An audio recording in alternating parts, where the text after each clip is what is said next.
Peninggalan-peninggalan bangunan kolonial menunjukkan bahwa masyarakat Belanda sudah mempunyai fasilitas yang lengkap baik sarana pendidikan, keagamaan, dan hiburan.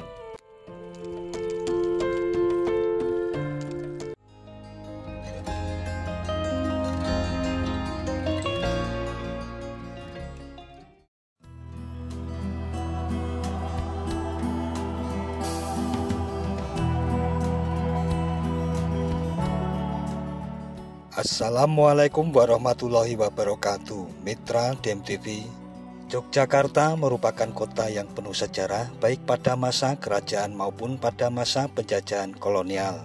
Banyak peninggalan-peninggalan baik situs maupun bangunan bersejarah dari masa ke masa tersebut yang ditetapkan sebagai cagar budaya serta menjadi destinasi wisata sejarah.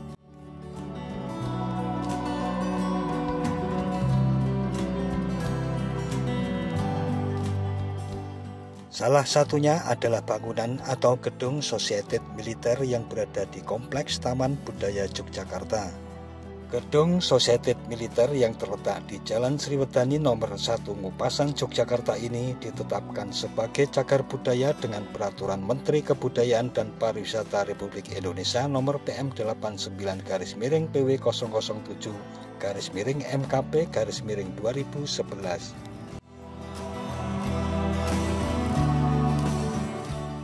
Latar belakang sejarah gedung Societet Militer tidak terlepas dari pendirian Benteng Vredenburg dan pemukiman orang Belanda di kota Yogyakarta.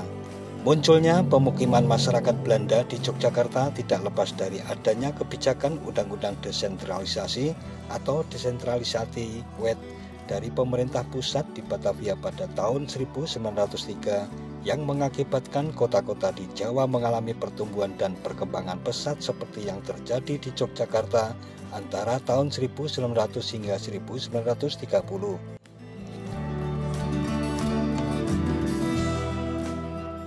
Dengan terbitnya undang-undang ini, maka berubahlah corak pemerintahan Hindia Belanda dari sentralisasi menjadi desentralisasi. Hal inilah yang mendasari terbentuknya sistem kota praja atau Staatsgemeente yang bersifat otonom. Kehadiran orang-orang Belanda di Indonesia telah memberi pengaruh yang luas pada aspek kehidupan. Berdasarkan dokumen-dokumen yang ditemukan, orang-orang Belanda pada mulanya hanya bertempat tinggal di loji kecil atau sebelah timur Benteng Vredenburg. Kemudian berkembang ke Jalan Seco Dengratan atau dahulu Kampemenstraat, kemudian ke Jalan Pintaran, Jedes, dan Kota Baru.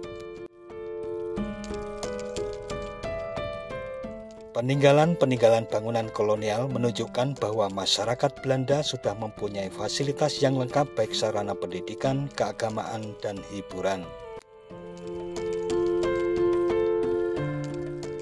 Gedung Societet Militer termasuk dalam lingkungan loji kecil. Masa pembangunannya belum dapat diketahui secara pasti karena belum ditemukan dokumen yang menjelaskan hal tersebut. Diperkirakan bangunan Societet Militer didirikan setelah pendirian Societet de Vereniging dan sebelum pendirian Societet Pakualaman pada tahun 1908. Pada awalnya, di sebelah selatan gedung Societet Militer berupa lapangan. Lapangan itu digunakan untuk latihan baris berbaris tentara Belanda.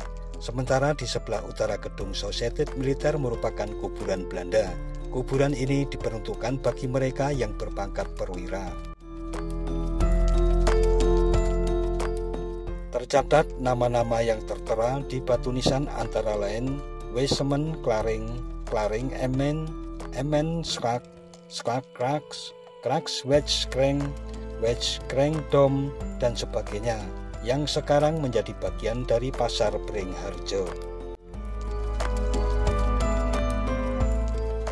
Pendirian bangunan Societet pada masa pemerintahan Hindia Belanda di kota Yogyakarta tidak hanya untuk kepentingan sipil, tapi juga bagi kalangan militer.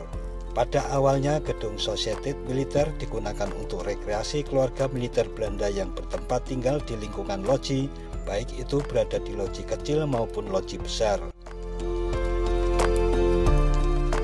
Pada liburan akhir pekan atau hari penting lainnya seperti hari kelahiran Ratu Wilhelmina, Di gedung ini digelar berbagai pertunjukan seperti sulapan, tonel sampai tai, drama Hamlet, dansa, dan pertunjukan musik atau musik kenten keluarga militer Belanda dengan jerigen van der Wallen. Ada seorang dokter Belanda bernama Dr. Hovenkamp dengan keluarganya sering menyaksikan pertunjukan di gedung Sociëteit Militair. Hovenkamp bertempat tinggal di sebelah timur laut gedung ini, yaitu di belakang apotek J. van Gorkom. Pada masa pendudukan Jepang tahun 1942, bangunan tersebut dikuasai oleh Konpetai, yaitu polisi militer Jepang di bawah komandan Nakamiwa dan wakilnya Kabayashi. Oleh tentara Jepang, bangunan ini digunakan sebagai tempat aktivitas tentara semacam balai pertemuan dan tempat latihan samurai dengan memakai tongkat pada siang hari. Setelah kemerdekaan Republik Indonesia, bangunan ini dipakai untuk markas besar polisi tentara atau MBPT. Salah seorang tentara yang pernah bermarkas di gedung ini adalah Kapten Cokropanolo atau pengawal pribadi Jenderal Sudirman dan mantan Gubernur DKI Jakarta tahun 1977 hingga 1982.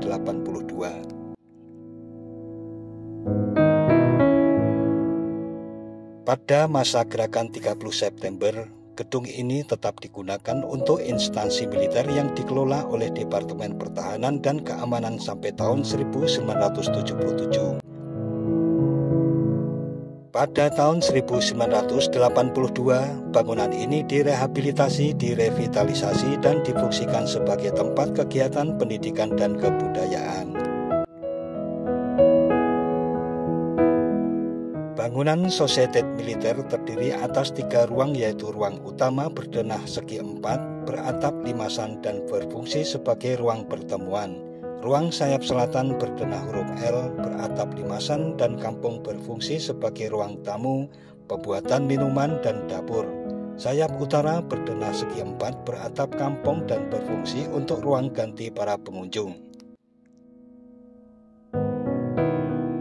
Pasca reformasi tahun 1998, bangunan ini direvitalisasi kembali dan mengalami alih fungsi sebagai kantor unit pelaksana teknis atau UPT Taman Budaya Dinas Kebudayaan Daerah Istimewa Yogyakarta. Nah, mitra DMTV, demikian tentang sejarah singkat gedung Sociëteit Militair yang saat ini lebih dikenal masyarakat Yogyakarta sebagai Gedung Taman Budaya Yogyakarta atau TBY. Jangan lupa subscribe dan tekan tombol loncengnya agar tidak ketinggalan dengan video-video terbaru dari DMTV. Sekian dan wassalamualaikum warahmatullahi wabarakatuh.